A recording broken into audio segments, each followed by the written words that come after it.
안녕하세요. 온도교회 성도 여러분. 오늘도 디모데후서 함께 나누도록 하겠습니다. 2장 20절부터 마지막 절인 26절까지 말씀입니다. 디모데후서 2장 20절부터 26절까지 말씀 제가 세 번역으로 선포합니다.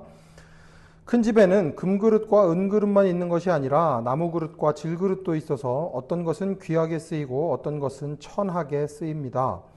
그러므로 누구든지 이러한 것들로부터 자신을 깨끗하게 하면 그는 주인이 온갖 좋은 일에 요긴하게 쓰는 성별된 귀한 그릇이 될 것입니다. 그대는 젊음의 정욕을 피하고 깨끗한 마음으로 주님을 찾는 사람들과 함께 의와 믿음과 사랑과 평화를 좇으십시오. 어리석고 무식한 논쟁을 멀리하십시오. 그대가 아는 대로 거기에서 싸움이 생깁니다. 주님의 종은 다투지 말아야 합니다. 그는 모든 사람에게 온유하고 잘 가르치고 참을성이 있어야 하고 반대하는 사람을 온화하게 바로잡아 주어야 합니다. 그렇게 하면 아마도 하나님께서 그 반대하는 사람들을 회개시키셔서 진리를 깨닫게 하실 것입니다. 그들은 악마에게 사로잡혀서 악마의 뜻을 쫓았지만 정신을 차려서 그 악마의 올무에서 벗어날 것입니다. 아멘. 바울은 디모데에게 정말로 일꾼으로 쓰임받고자 하는 사람들은 어떻게 해야 하는지, 인정받는 일꾼의 모습이 무엇인지에 대해서 이야기를 해주고 있습니다. 그러면서 이 이야기를 하는 거죠. 큰 집에는 금그릇과 은그릇만 있는 것이 아니라 나무그릇과 질그릇도 있어서 어떤 것은 귀하게 쓰이고 어떤 것은 천하게 쓰입니다. 여기에서 큰 집이라는 것은 성경 연구하시는 분들이 대체로 동의하시는 바는 무언가 하면 아마도 교회를 얘기할 거다. 교회 안에 여러 사람들이 있다. 신분이 높은 사람도 있고 신분이 낮은 사람도 있고, 그런 가운데에서 바울이 말하는 것은 무엇인가? 그것이 중요한 게 아니라 그 그릇이 준비가 되었는지가 중요하다라는 것을 이야기합니다. 어떤 것은 귀하게 쓰이고 어떤 것은 천하게 쓰여지는데 그 기준이 무엇인가 하면 21절, 그러므로 누구든지 이러한 것들로부터 자신을 깨끗하게 하면 그는 주인이 온갖 좋은 일에 요긴하게 쓰는 성별된 귀한 그릇이 될 것입니다. 금그릇이냐 은그릇이냐 질그릇이냐 이게 중요한 게 아니라 어떤 그릇인데 어떻게 자신을 관리하느냐가 훨씬 더 중요하다라는 이야기를 합니다. 자신을 깨끗하게 하면 세상으로부터 구별된 삶을 살아갈 수 있도록 하나님의 자녀답게 살아가는 삶을 살아간다고 하면 하나님께서 아주 요긴하게 쓰실 것입니다. 온갖 좋은 일에 사용하실 것입니다. 라고 이야기하는 것입니다. 하나님께서 우리를 쓰시기 위해서는 우리가 준비되어야 합니다. 우리가 우리 자신을 정결하게, 우리 자신을 깨끗하게 하나님의 자녀답게 구별된 모습으로 살아가야 한다는 것입니다. 그것을 위해서 해야 하는 것이 무엇인가? 22절, 젊음의 정욕을 피하고 깨끗한 마음으로 주님을 찾는 사람들과 함께 의와 믿음과 사랑과 평화를 좇으십시오. 하지 말라는 것, 소극적인 것이 한 가지 있습니다. 그게 무엇인가 하면 젊음의 정욕을 피하는 것. 조금 더 구체적으로 말하자면 성적 욕구, 쾌락, 권력, 소유 이런 것들을 전부 다 쫓지 말아야 하고 그런 것들을 다 피해야 하고 깨끗한 마음으로 주님을 찾는 사람들과 함께, 이게 굉장히 중요합니다. 혼자서 하는 게 아니라, 신앙생활은 혼자서 하는 게 아니라 누군가와 함께 해야 합니다. 근데 그 누군가가 어떤 사람이어야 하는가? 깨끗한 마음으로 주님을 찾는 사람. 조금 전에 그릇 이야기와 연결이 되죠.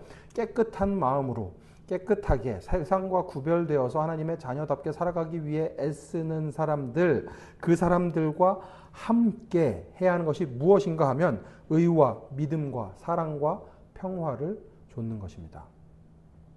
이 일들은 혼자서 하기가 참 어렵습니다. 같이 걸어가는 형제가 있을 때, 자매가 있을 때 훨씬 더 쉽게 이 길을 걸어갈 수 있습니다. 그러니 바울도 그 사실을 알았기 때문에 하나님 안에서 같은 마음을 품은 형제, 자매와 함께 이 길을 걸어가라 권하고 있는 것입니다.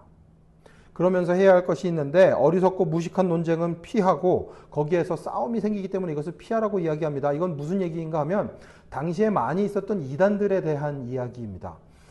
믿음이 아니라 육체가 율법을 따르는 것을 통해서 구원받을 수 있다, 이런저런 이단들이 너무나도 많았기 때문에 그 당시에 바울은 아주 명확하게 그런 사람들이랑 소모적인 논쟁을 하지 마십시오. 소모적인 논쟁을 하지 말고 주님의 종은 다투지 말아야 합니다. 24절, 모든 사람에게 온유하고 잘 가르치고 참을성이 있어야 합니다.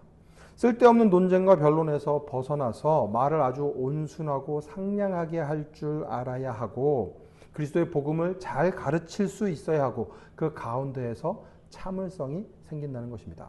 그리스도의 복음을 전하다 보면 예수님의 가르침대로 살다 보면 어쩔 수가 없습니다. 삶 가운데 어려움이 생깁니다. 그 어려움들이 우리의 삶 가운데 인내를 가져오게 됩니다.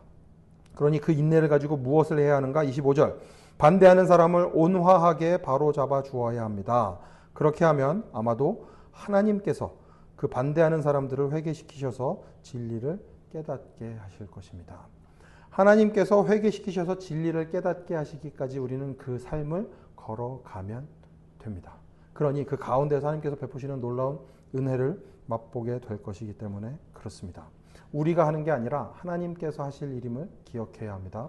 온순한 말로, 온유한 말로, 하지만 단호하게 권해야겠죠. 그렇게 단호하게 권할 때 하나님께서 그들의 마음을 아마도 바꿔주시지 않을까, 이 기대감을 가지고 우리는 온유한 대답을 해야 하는 것입니다. 26절. 그들은 악마에게 사로잡혀서 악마의 뜻을 쫓았지만 정신을 차려서 그 악마의 올무에서 벗어날 것입니다. 하나님께서 하실 일입니다. 우리가 해야 할 것은 논쟁에서 벗어나서 그들을 온유한 마음으로 잘 대해주는 것. 그래서 그 사람들이 하나님 앞으로 돌아올 수 있도록 하나님께 그 자리를 열어드리는 것. 그게 우리가 해야 할 일일 것입니다.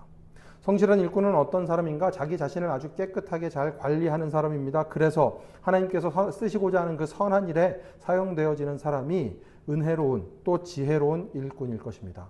오늘 함께 말씀을 나누는 모든 분들이 이런 일꾼이 되실 수 있으면 좋겠습니다. 바울이 디모데에게 얘기했던 그 놀라운 일꾼의 삶, 그 풍성한 삶을 살아가는 여러분 되시기를 간절히 축원합니다. 함께 기도하겠습니다. 하나님 감사합니다. 오늘도 말씀을 통해 우리에게 도전을 주시고 하나님의 자녀로, 하나님의 또 일꾼으로 살아가는 것이 어떤 것인지 알게 하시니 감사합니다. 주님, 저희들 세상을 좇는 것이 아니라 하나님의 방법을 쫓아가는 사람들 되게 하여 주시옵소서. 주님의 마음을 품은 그 사람들과 함께 깨끗한 마음으로 하나님을 찾는 사람들과 함께 하나님이 원하시는 일들을 행하며 하나님 사랑하고 이웃 사랑하며 살아가는 저희들 되게 하여 주시옵소서. 모든 말씀 예수님 이름으로 기도합니다. 아멘. 오늘도 주님이 원하시는 삶 살기 위해 애쓰는 모든 온도교회 성도 여러분, 오늘도 샬롬입니다.